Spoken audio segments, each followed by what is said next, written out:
Join us as we explore the brand new Southern Rivers Birding Trail, a string of 30 fantastic birding sites located on or near a Georgia river. We'll also explore the Altamaha, which was recently named one of America's most endangered rivers. Coming up next.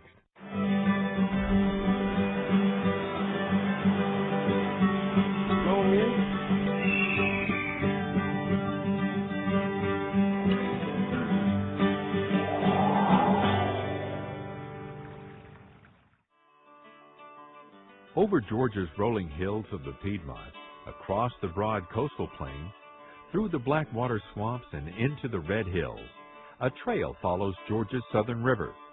The Southern Rivers Birding Trail is a string of 30 birding sites that have been carefully selected to provide the birdwatcher and wildlife lover a breadth of opportunity. The Southern Rivers Birding Trail is the second birding trail in Georgia. The first one, of course, was the Colonial Coast Birding Trail that went from the South Carolina line down to the Florida border. This is by far the biggest birding trail in terms of distance and numbers of sites on the trail. We've tried to arrange these sites in clusters, and so that if you follow the map that we can provide you, you'll find that each area of the state is located in a cluster, which is roughly equivalent to 1 day's travel from site to site. So there are 4 clusters, and so really it takes 4 days of good hard birding if you want to visit all of the sites in 4 days. But this is something that all of these sites are so unique, and they change with the seasons, that really to really appreciate each individual site and visit these places at more than one time of the year, you're going to find that this is a great area for birding, and it's been largely overlooked for too long a period of time. Forget 4 days. Sit back, and we'll take you to all 30 glorious sites of the Southern Rivers Birding Trail, starting with number 1. The northernmost site of the Southern Rivers Birding Trail is West Point Dam on the Georgia-Alabama border. Large birds such as osprey or the great horned owl are easily spotted at this site. Blanton Creek Wildlife Management Area is also located on the Chattahoochee River. Various waterfowl can be seen along the river in the late summer and early fall, although songbirds, killdeer, and quail may be seen at any time. Callaway Gardens is an award-winning 14,000-acre garden, resort, and preserve nestled in Pine Mountain, Georgia. Year-round programs provide guests with opportunities to explore the environment and learn more about the world around them, including birds. We've got all the things that you need, the 4 elements: food, water, shelter, and reproductive space. And with the plantings we've got here, both native plants and cultivated plants. We've got lots of trees. Now, there's a lot of activity here in the garden. Cedar waxwings, for instance, are all over the hollies. And if you look over and see all those red berries there, if you look carefully, you'll see in the shrubbery lots of cedar waxwings. And it's wonderful to see them. They're little bandit-like eye patch across their eyes, and they're really beautiful birds. Another bird you can often spy at Callaway Gardens is the Georgia state bird, the brown thrasher, beating out the red-bellied woodpecker and the purple martin. Big Laser Wildlife Management Area is located along the Flint River. Birders here will enjoy spotting a northern bobwhite in the colder months, or during the warmer months, a green heron. Fifth on our list of 30 is Cooper Creek Park, a 187-acre park owned and operated by the City of Columbus. The park offers access to the Chattahoochee River and a walking trail from which waterfowl can often be seen. Oxbow Meadows Environmental Learning Center is also located in Columbus, Georgia. Oxbow Meadows is a unique area, as it was once a landfill. Described as a hardwood wetland, Oxbow Meadows is home to a variety of birds, from nesting waterfowl to tiny migratory songbirds, such as the prothonotary warbler. Small birds, they reach just 5 inches in length, but they're bright yellow and not easily confused with other birds. South of Columbus along the Chattahoochee River is River Bend Park and the Eufaula National Wildlife Refuge. Eufaula National Wildlife Refuge was established in 1964 and is located on the upper reaches of Walter F. George Reservoir. It was created with the objective to provide habitat for migratory waterfowl and other birds such as the bald eagle and the wood stork. Wood storks are the only storks in North America because their primary food items are fish, amphibians, and aquatic invertebrates. Wood storks are usually found near water. George T. Bagby State Park is also located on Walter F. George Reservoir. Visitors may look for birds on the lake or along the 3-mile nature trail. Nesting wading birds, such as the great blue heron, can be seen here, as well as nesting ospreys.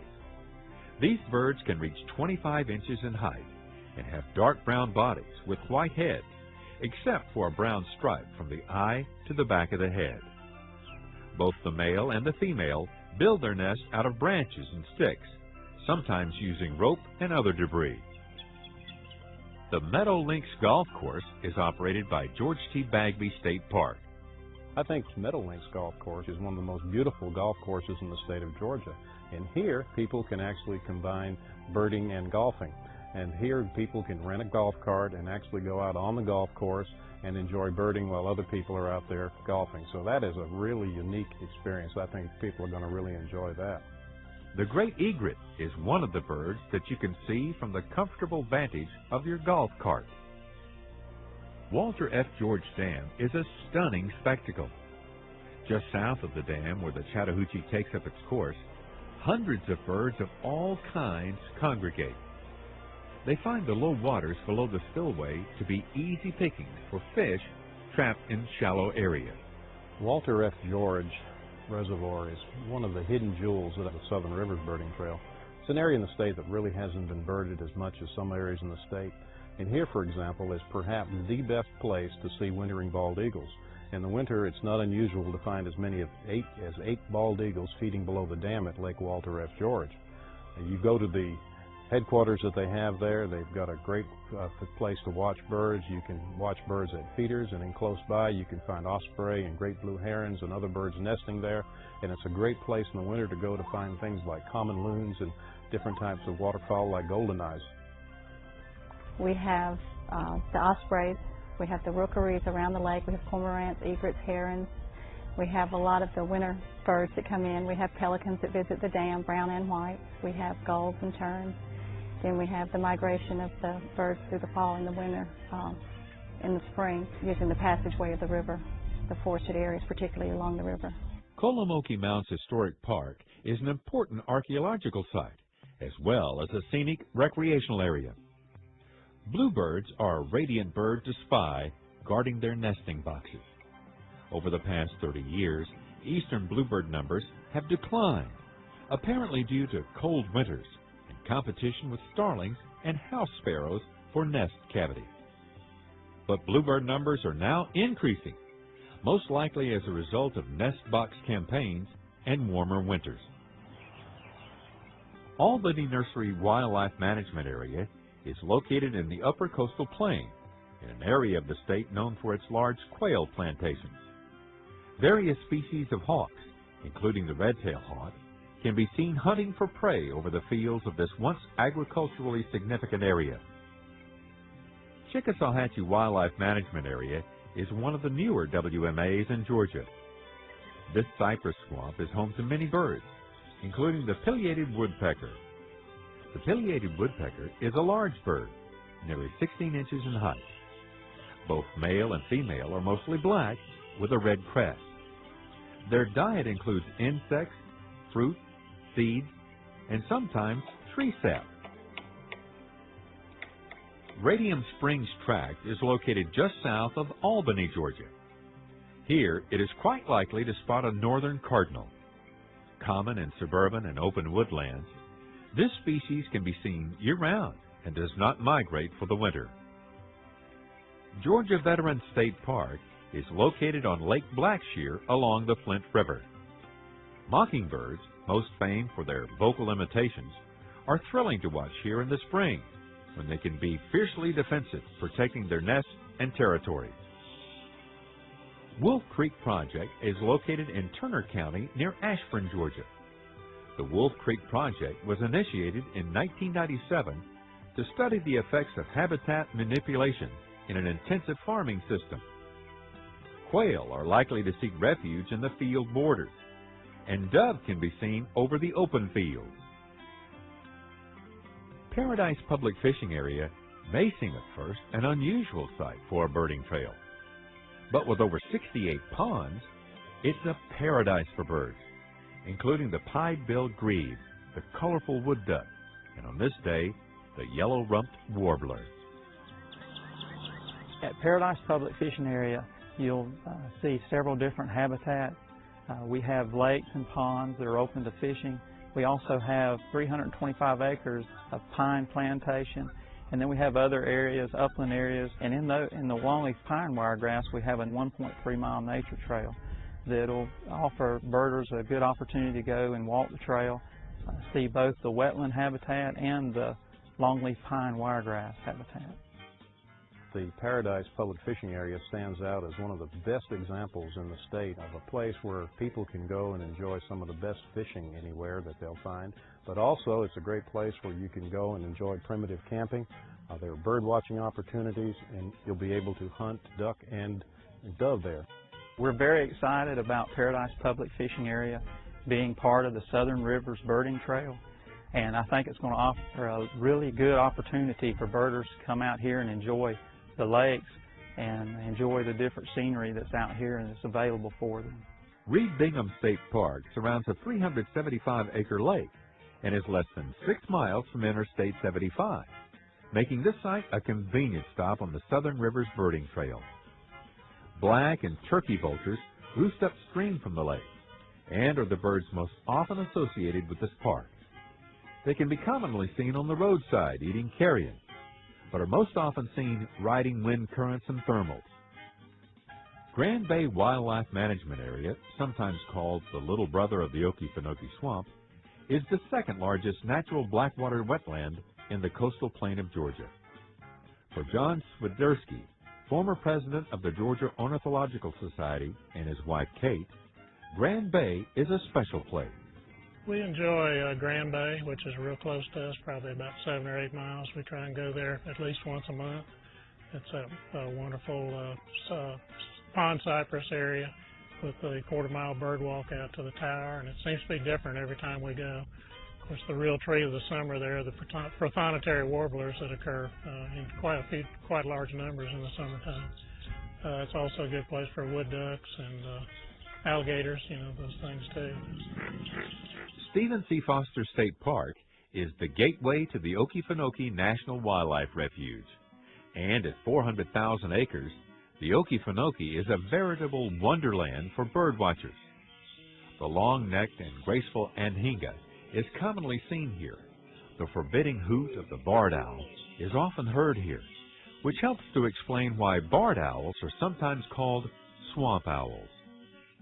Fairchild Park is part of the recreation complex of Lake Seminole, a reservoir created by Jim Woodruff Dam. Nationally recognized as a premier spot for fishing, Lake Seminole has become increasingly noted for bird watching. Waterfowl such as mallards and Canada geese are likely to be seen, and it's not unusual to see a few turkeys strutting around.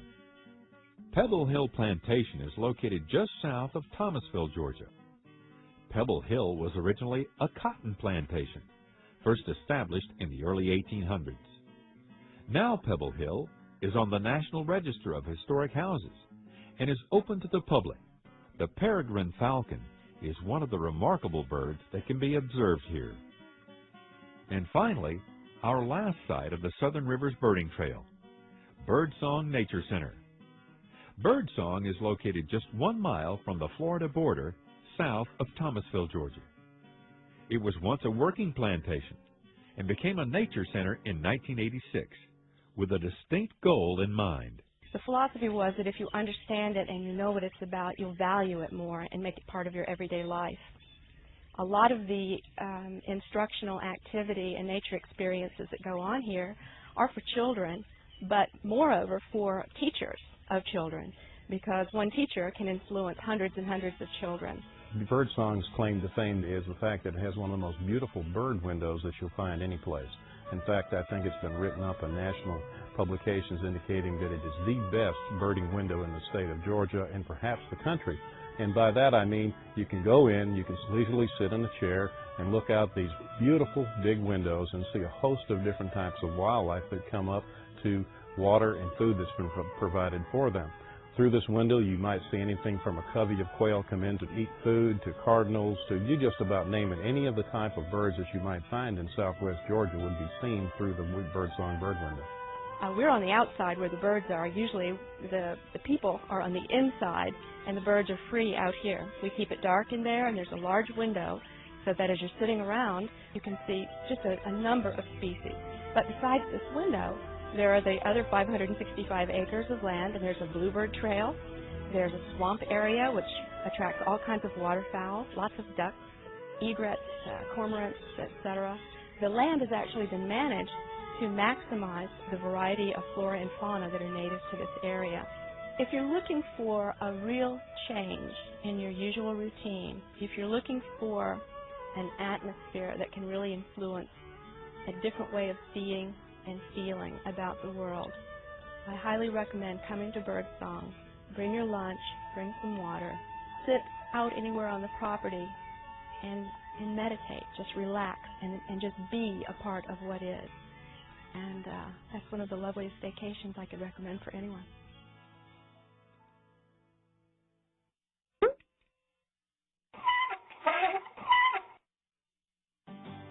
Water quality is an important part of a healthy ecosystem. Here are some things that you can do to help keep the streams and rivers near you clean.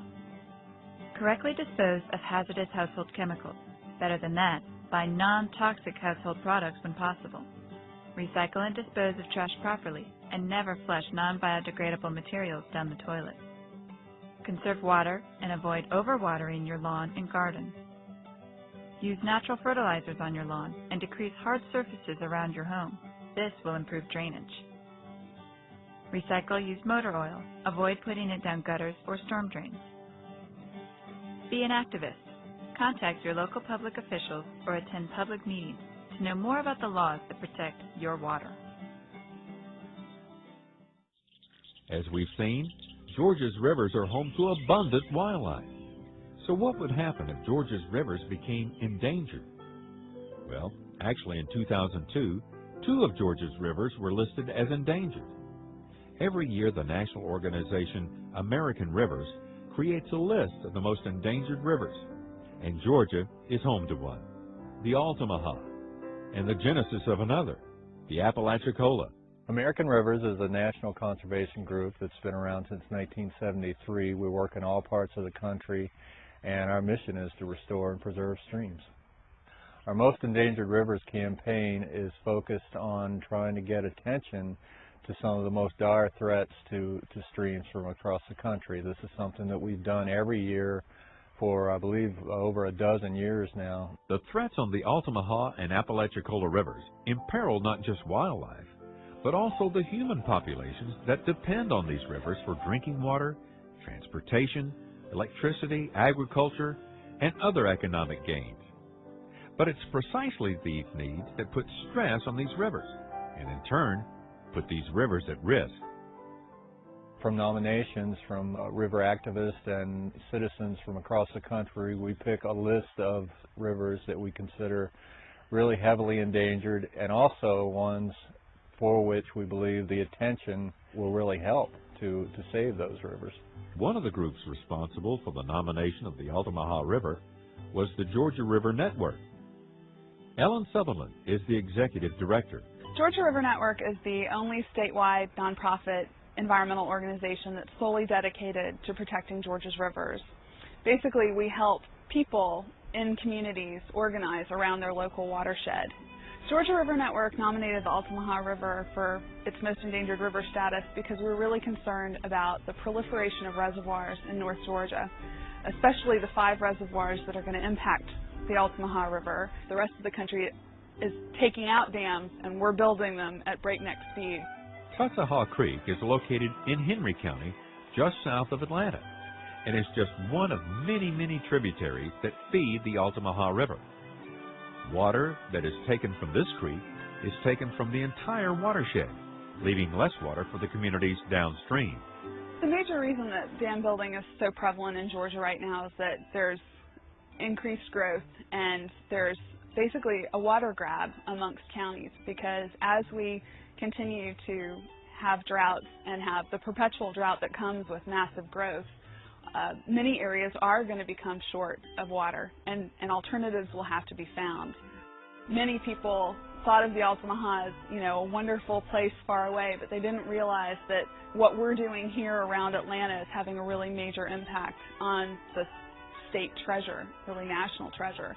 And by having a national organization name it as the 7th most endangered river in America, people really started to sit up and take notice of what they're doing in their own backyard.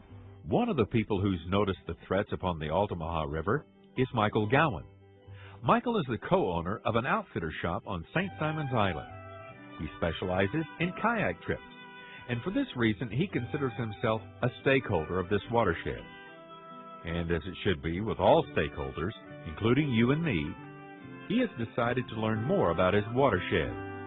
What better way to get to know a river than to embark on a journey down the river, and to talk with people whose full-time job it is to protect it.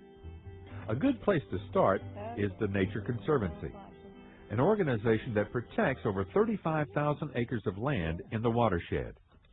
Christy Lambert is the executive director. It sure is nice out here. Yeah, great spot. So it's good to see you again, Christy. American Rivers just made the Altamaha one of their top 10 endangered rivers. Maybe you could elaborate on some of the things that make it worth raising awareness of. The Altamaha system is an incredibly diverse area. Within the Altamaha River system, there are more than 120 rare species of animals and plants, and then also plant communities, rare plant communities. It never ceases to amaze me the amount of wildlife around here. That's right, and it's from the uplands. There are rare plants and animals that are upland in very dry areas, and then also here, in the river, aquatic species. And one of our interests from an aquatic standpoint are freshwater mussels. This is a shell from a freshwater mussel, one of the pearly mussels. The mussels are one of the most threatened types of animals in North America, one of groups of animals. And the Altamaha River harbors 11 species of mussels that are rare. And of those 11, there's 7 mussel species that are found nowhere else in the world. They're only here in the Altamaha River system. We are finding that these species, the numbers of them are declining in the Altamaha River. And some of the things that may be affecting the health of these mussels and also other animals, such as the short-nosed sturgeon in the Altamaha, include inappropriate types of water use, changes in the hydrology of the river system through surface water withdrawal and also groundwater withdrawal. The Altamaha River watershed drains more than 1/4 of the state of Georgia. It encompasses more than 8.5 million acres. Wow. When we think about all the different activities taking place in that watershed, we can begin to see the size and scale of this project and how our activities throughout the watershed affect the health of the watershed and the lower river where we are. And fortunately, there are many people and organizations and agencies out there that are interested in it, recognize how unique and how special the Altamaha is. And so we have the opportunity to work and partner with many others to protect this very large and complex river system. Christy, it's been real nice talking to you. Thanks for meeting with me. I like the way the Nature Conservancy works. They do a lot of things, but their main thing is if they think an area is important, they raise the money and they buy it. And then it's there for us to enjoy and everybody from now on. Just across the river in Darien is the office of the Altamaha Riverkeeper. This unassuming office is home to a grassroots organization dedicated to the protection, defense, and restoration of what is often called Georgia's mightiest river. James Holland, a retired waterman, is the riverkeeper and founder, and the perfect person from whom to learn more about this important watershed.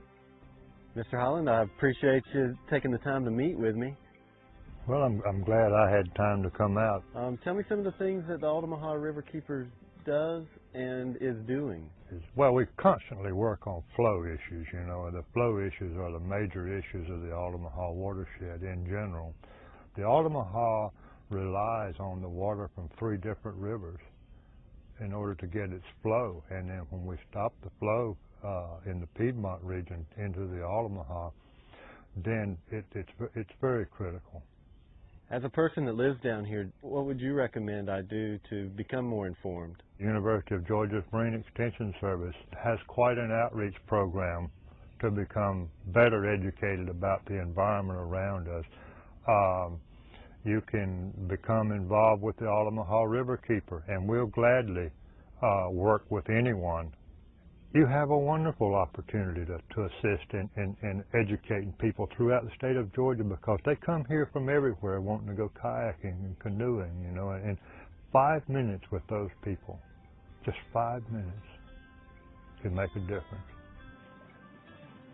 So meeting with Christy at the Nature Conservancy and Mr. Holland from the Altamaha River Keepers was real informative as far as the different ways they're working to preserve the river. If you're interested in learning more about your watershed, visit gpb.org. The photos pictured here could be yours. Enter the 3rd Annual Georgia Outdoors Nature Photography Contest and win an opportunity to be part of a Georgia Outdoors episode. You could also win these other great prizes. Rules and restrictions apply.